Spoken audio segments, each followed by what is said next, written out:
Let's be real here. We all know that the world has changed, especially since the last 5 years.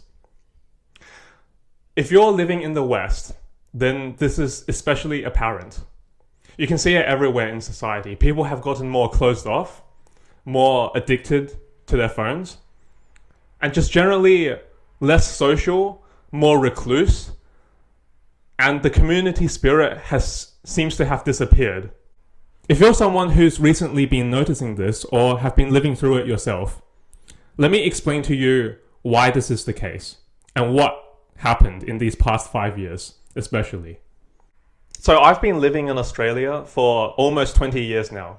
I first came here in early 2006 with my parents, all the way from Kaifeng in China. It was quite a long journey, but by the time I got into Australia, in Adelaide, I felt immediately that there was a sense of shared community spirit there. That once you pass by someone on a morning jog, for example, you get the, oh, g'day mate, and you get the just community-filled spirit. I could definitely feel it when I first landed there in early 2006. And I remember first getting out of the airport, driving along the highway to the place that we were going to stay at.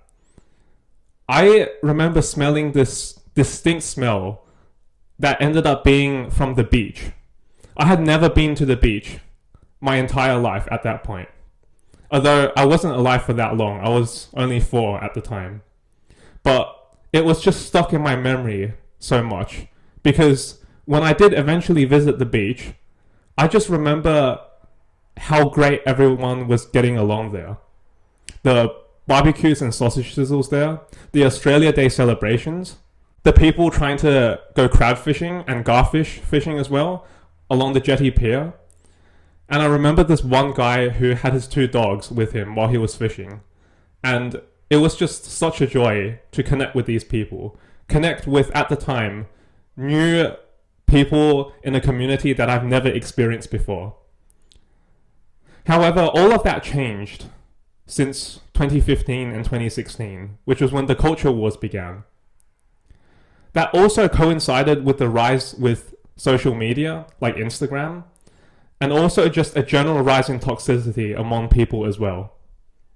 I was in middle school at the time when that happened.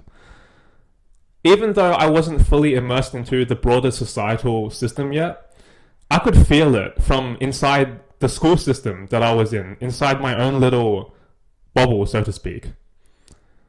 People were getting more separated into distinct hierarchies, although I guess you could say that that's just a normal part of school development, childhood development. When you're in your primary school, no one's putting on a fake performative mask yet because the social hierarchies haven't been fully formed or established yet. And that's just a natural, regular part of childhood growth. That's just what happens when you get into adulthood, high school, when you get into the workforce as well. But what was different was that for the first time, social media was involved that amplified all of the toxicity. It amplified everything that could have been regulated beforehand with classroom regulations, with anti-cyberbullying regulations. But it had just gotten way out of hand at that point. And then all of a sudden, fun things that used to matter, like making frog in a pond, playing heads down, thumbs up, softball, dodgeball, didn't seem to matter anymore. Because it wasn't about just having a good time, quality time with your friends, hanging out together. It was about performing. It was about gaining clout. It was about ranking high in the hierarchy that social media was amplifying. Gone were the days where you could go out digging for Christmas beetles and finger painting with friends. And the days of social hierarchy performing were here. Some of my most fondest memories have been in primary school growing up, where I was digging through all these Lego blocks, boxes of Lego, things like Lego Power Miners, Batman, and all these different subcategories of Lego minifigures that I was rummaging through. And it actually makes me quite sad that the newest generation that just started this year, Gen Beta, and also Gen Alpha to a large extent as well, growing up being iPad kids will miss out on a lot of these core memories and these memories that are so valuable to growing up, and it's the core experience of growing up that they'll never get to experience like we did. But I guess you could say that for every generation, they have their own set of experiences and fun times. But what are these new Gen Beta and Gen Alpha kids getting in replacement of what we got? Cocoa Melon? That hardly seems to be a good replacement, I'd say. It doesn't foster growth, it just hijacks your dopamine and like really screws up your attention span. And the thing is, this goes back into the larger conversation about the cultural shift, right? It didn't happen immediately overnight in 2016, 2017, etc. It slowly crept up until it really got extremely noticeable ever since around 2020-ish, after we all know what happened. And I think that was the breaking point for a lot of people who stopped performing and actually just sat down and looked around and just started questioning reality, questioning whether the reality they grew up with, the reality that they got taught that would work and that will give them a good life when they were growing up, after they've grown up, is actually truthful or not, and does it actually apply to our current society or not? And in a lot of these cases, you'll find that the answer is, unfortunately, no. And if you're genuinely feeling a longing for the past, it's not just you. And it's also not you just romanticizing the past or just being blinded by nostalgia, because there's actually measurable statistics like the cost of living crisis, the mass immigration protests going on right now in Australia as we speak. And I remember that when I first came here, let's be real here, people actually were allowed to celebrate their own country. People actually found pride in where they lived, the communities they lived, what people they interacted with. There was actually a shared sense of community. But recently, I think there's been a loss of social cohesion. There's been cultural fragmentation, not just in terms of immigration and whatnot, but more in terms of ideology, and also what I mentioned before about immigration, how there's so many different fractured social groups right now currently going on. It's just a big melting pot of so many different ideologies, ways of living, religion. And don't get me wrong, there's nothing wrong with diversity. And there's also absolutely nothing wrong with immigration. It can absolutely help a country thrive.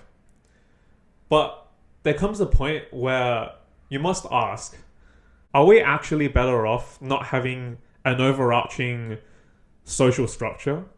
Because in most cases, in most communities, without that, the community appears to fall apart. And it's been proven time and time again. And it seems to be happening for Australia. And the truth is, a lot of kids today are being brought up to be successful in a climate and landscape socially that no longer exists anymore. One of the examples is the classic moving out at 18 or 21.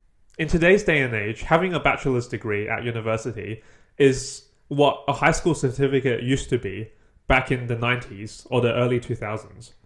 And now your personal portfolio acts as the new tertiary credential, right? It's the new university degree, your new master's degree, the new PhD.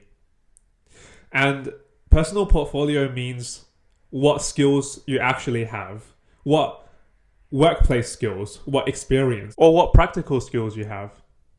And the thing is, those things you can't really achieve a lot of when you're 18 or 21, because you're just starting out, right? You've barely just finished school, or you barely just finished university, and you're just stepping out into the world.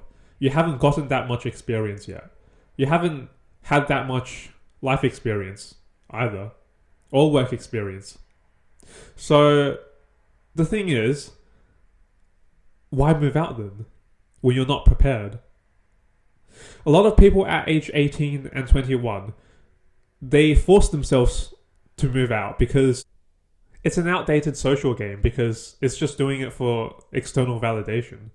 Validating to your peers or peer pressure about, oh, are you still living at home? Well, that's embarrassing, isn't it? But the thing is, it's getting increasingly more and more common, and it makes sense that people start moving a lot later, like a few years later, than when they're 21 or when they're 18, because you need time and extra energy to gain all those experiences and all that career leverage that will actually enable you to survive better and thrive better after you move out. Because when you do it too early, what ends up happening is that all of those energy, time, and resources that could have been spent towards gaining more career leverage all goes towards maintaining a life you could have had if you just stayed at home. That's it from me for now. I'll see you guys in the next video. You take care. Bye bye now.